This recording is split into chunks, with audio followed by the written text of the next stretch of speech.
আমরা এখন সাজেক পাহাড় থেকে কংলাক পাহাড়ে যাচ্ছি। আপনারা দেখতেই পাচ্ছেন যে কংলাক পাহাড়ে ওঠার মাত্রই চারিদিকে শুধু মেঘ, মনে হচ্ছে কুয়াশার মতো, কিন্তু আসলে এগুলো কুয়াশা নয়, সবই মেঘ এগুলো।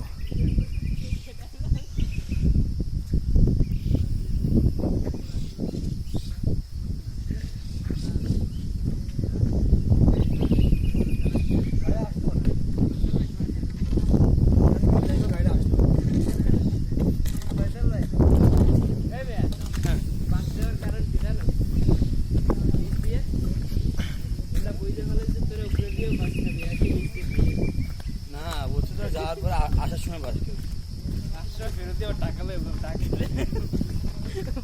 তোমার 5 টাকা নেন আর 5 টাকা দেবে, আবার